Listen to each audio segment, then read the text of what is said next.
is Jim Seamus. And Andrew Matheson from the Santa Cruz Sentinel with this week's edition of Double Coverage. Week 3 preview, the final week of the non-conference schedule. Let's get right into it. Silver Creek 0-2 is going to be visiting Soquel on Friday night at 7:30 p.m.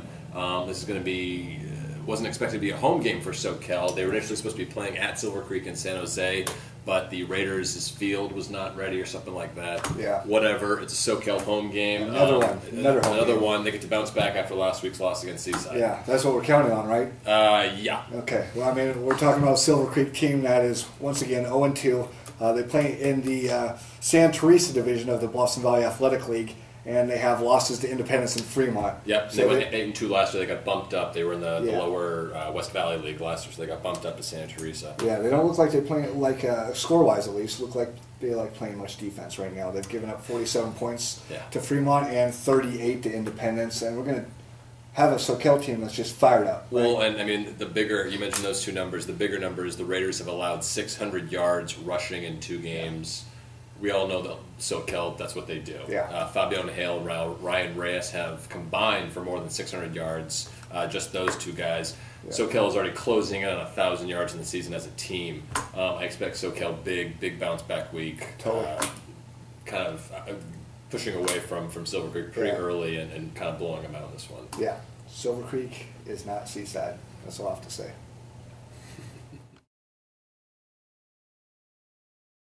Next up on our slate, we have LSL unbeaten at 3-0 at Aptos, 1-2. Looks like, it should be a pretty good game, I would think. Yeah, I mean, LSL is 3-0 for the first time since the 06 season. That was the last time they went to the CCS playoffs. They're led by a running back named Ricardo Munoz, 400 yards on the ground through 3 games. They really don't pass much, do they?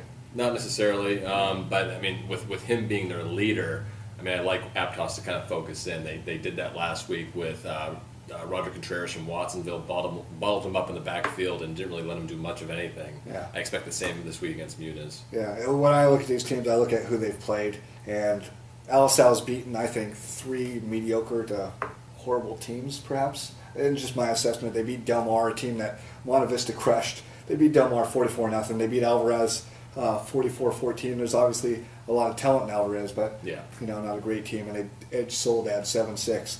So, and then we look at the flip end of things, and Aptos played 2 very tough teams in Encinal and Oakdale, and came back and hit Watsonville pretty good. Yeah, that offense was clicking last week, more than 500 yards on the ground. I would expect that to continue again this week against LSL. Like in Aptos this week. Third game of the night is 2 winless teams. Santa Cruz visiting, actually they're going to be against North Salinas at the Salinas Sports Complex. Both are run-heavy football teams. Both are having difficulty stopping the run. Yeah. I expect a high-scoring, not a great run defense game from North High and Santa Cruz. Yeah, and one of those teams that North Salinas struggled against was Carmel, the other being Soledad. Yeah.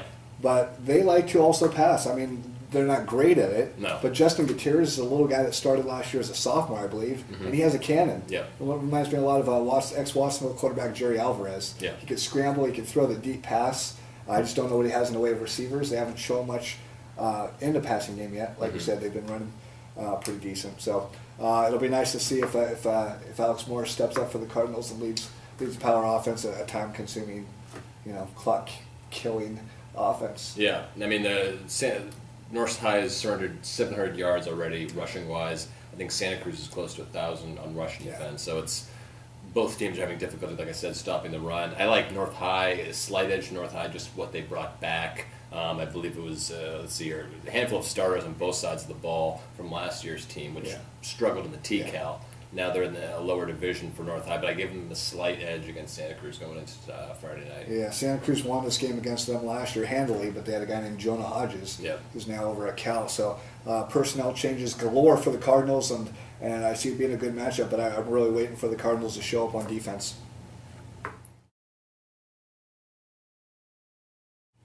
Later in the evening, it is actually at 7:30, same time. Same exact time. It is SLV at Watsonville.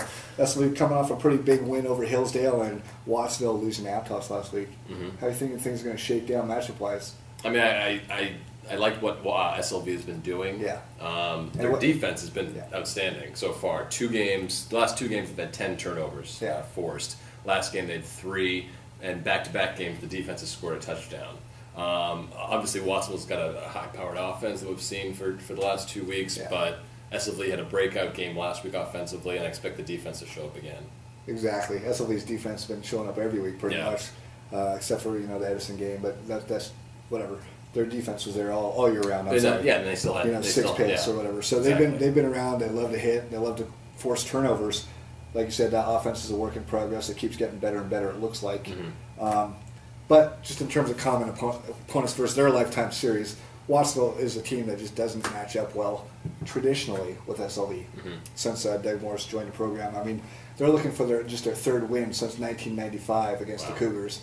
So going with history and going with the way the Cougars are playing defense, I'm thinking SLV this week. Okay.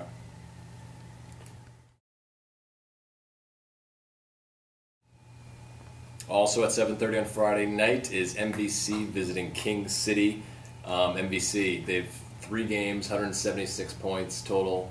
Last year, 4 games, 178 points. So they're breaking records here with this offense. And usually we see it as kind of a pass-first offense. They're actually running the ball 62% of the time so far through 3 games. What that means, I mean, the score is so lopsided that they're probably just trying to run the clock at that point. Yeah. But interesting stat, I mean, Hugo Renteria, Cody Washington, almost 700 yards. I don't think King City will even come close to stopping MVC for the first time this season. Well, I still want to go to this game because I love traffic tickets. And if you know anything about King City, it's a great place to get pulled over. Personally, this offense from Monte Vista Christian is phenomenal. I see them just rolling over King City, even though it's on the road. Nick Matasevich has been phenomenal this year. 9 touchdowns, 1 interception thus far. Yeah. May end up breaking several Taylor Cohen records, I'm sure. Which, I mean, and we thought those were untouchable. Fairly untouchable for at least for a couple of years. For a couple seasons, yeah. Yeah, and like you mentioned, Renteria and Washington, they have 4 touchdowns rushing each. This offense is so dynamic, and the thing about it is, Coach Reese is a defensive coordinator. He always just comes up with the right scheme. I don't even see this game being competitive. Yeah. You got a lot of park tickets? Oh, no, just friends. Okay. A lot of friends who say they've all been pulled over in King City. Okay. Trying not to get pulled over. Yeah, be safe.